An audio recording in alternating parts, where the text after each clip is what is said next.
કે આવા ધોકા ખાવા આપણે જન્મ લીધો નથી.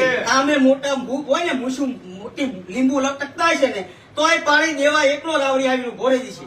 સમાજ આવે કે ના આવે એક રિંગ મારજો, મારો નંબર 6351310914 આ નંબર યાદ રાખજો ખાલી, અને ફોન કરજો મને. હું અડધી રાતે ના આવું તો મારો બાપો હલકો હોય. બરાબર?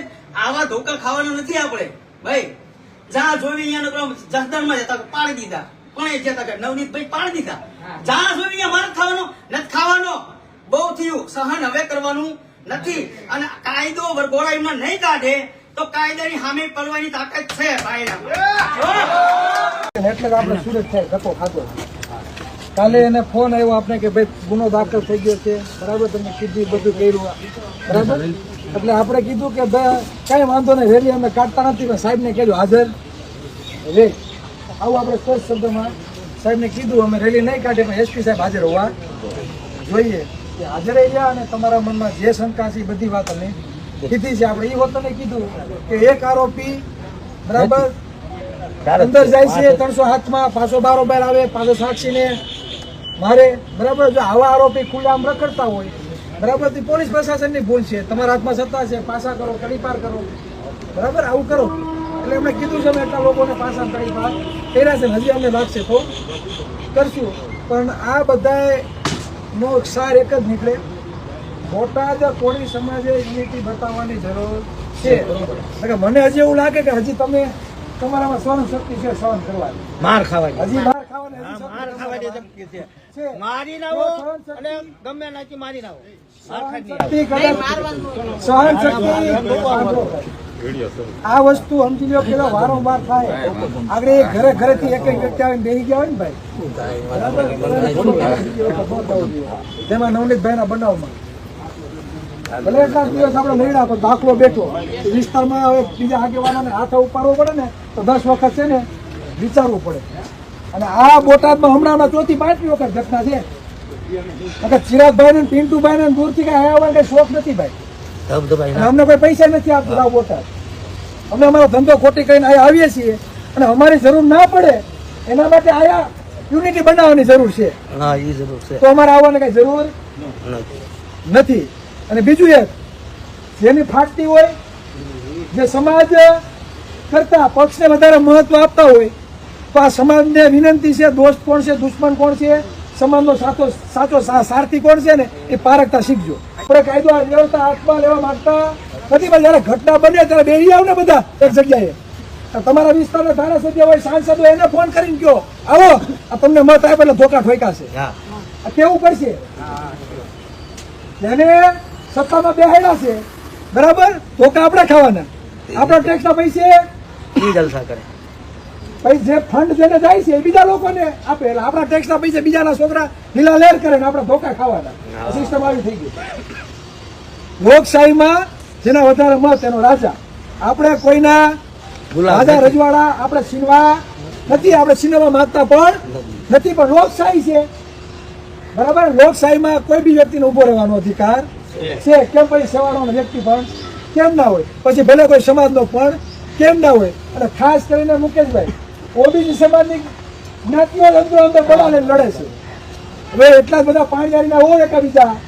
ઓલા 60% વસ્તી છે આપણી, 70% લેખે આપણી ભરતી કરે છે, છતાં 70% લેખે ભરતી નથી થતી. આ જોયું તમે? દરરોજ આંકડા મૂકીએ છીએ, જેની 10% વસ્તી છે ને હોય 10% ભરતી થાય છે, આપણી 70% લેખે ભરતી નથી થતી. 60% ઓબીસી સમાજ, 146 જ્ઞાતિઓ આવે, તો એટલા જ બધા જો ઓબીસી ના બધાને પાણીયારાને બર ચડતું હોય, તો જ્યાં તમારી નોકરીઓ ખવાય છે, તમારું જ્યાં બજેટ ખવાય છે, તો ત્યાં લડો ને. અંદરો અંદર લડીને કપાઈ મરવાથી શું થવાનું છે ભાઈ? અને આ યુગ બંધારણનો છે, કલમનો છે, ધોકાનો નથી. અને તમારી તાકાત જે છે ને બધાની એ મતની તાકાત છે. આપણે કોકે કીધું ફેંકે રાખ્યા ને મત, એમાં જ આ વારો છે. વાસ્તવિકતા સમજજો. અમે તો કોઈ રાજકીય પક્ષમાં નથી, પણ અમે તો સમાજને એવું કહીએ છીએ કે વાસ્તવિકતા સમજો, બરાબર. એટલે વધારે કાંઈ નથી કેવું. જ્યારે જરૂર પડે અમે એની ટાઈમ હાકલ કરજો, અમે આવશું. અત્યારે પોલીસ પ્રશાસને સહકાર આપ્યો, કીધું રેલી નહીં કાઢતા, પણ જરૂર પડશે ને, બરાબર, તો અમે આવશું. જેમ બગદાણા ગયા હતા એમ, મહુવા ગયા હતા એમ, બરાબર.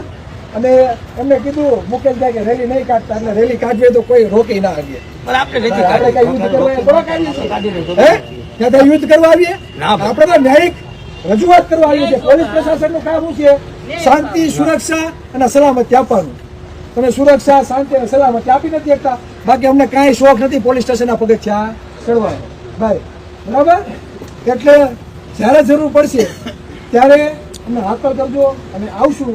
અને ખાસ અહીંયા જે પણ આગેવાનો હોય, કોઈ બી રાજકીય પક્ષનો હોય, આપને કોઈનો ભાઈ વિરોધ નથી, પણ જ્યારે સમાજના દીકરાના ઉપર ચડીને આપણે જ્યારે જોઈએ છીએ ને, એ હાથમાં કાળા સાંભા થઈ ગયા, કુવાડાના ઘા મારે ને અહીંયા લગી ભાઈ માથું ફાડી નાખ્યું. ઓલા આમ ત્રણ જગ્યાએ ફ્રેક્ચર છે. હું જઈને આવ્યો. જ્યારે તમે એની પરિસ્થિતિ જોવ ને ત્યારે અંદરની વેદના બોલે.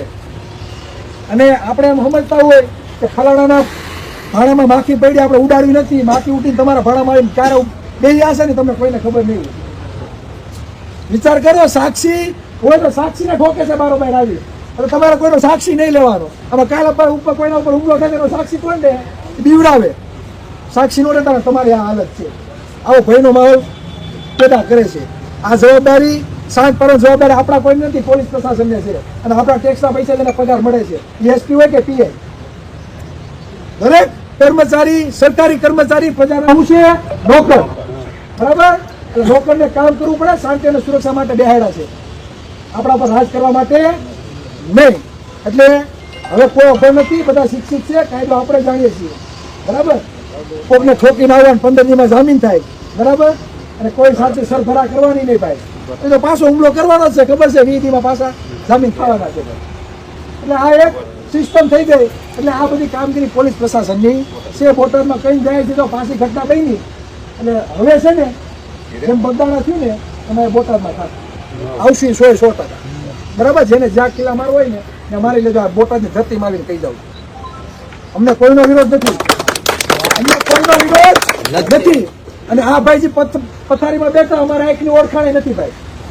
જ્યાં જ્યાં ઘટના બની અમારે કોઈને ક્યાંય આંખની ઓળખાણ નથી. આ નવનીતભાઈ પર હુમલો છે, નવનીતભાઈને અમે ઓળખતા નહોતા, પણ કોળીનો દીકરો હતો, કોળીનું લોહી હતું. આ પેટમાં બળે છે એટલે સુરત ક્યાંય જતા ખાય છે. આ તમારા મત માટે અમે એવા નથી, બરાબર? મતદાન આપણે શું લેવા? મતદાન આપણે કાંઈ લેવા લેવા દેવા આપણે સમાધાને લેવા દેવા છે.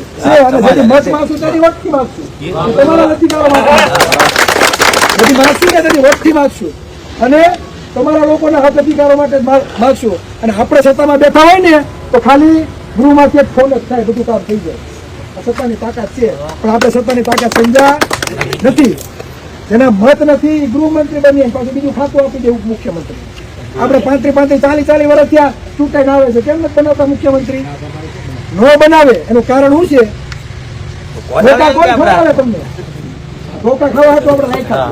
આપણો ગૃહમંત્રી હોય તો કોક આપણે ધોકા ન મારે, આપણો મુખ્યમંત્રી હોય કોક ધોકા ન મારે. તમને બનાવતા નથી એનું મેન કારણ એ છે કે તમને ધોકા ખવડાવવાના છે, બરાબર?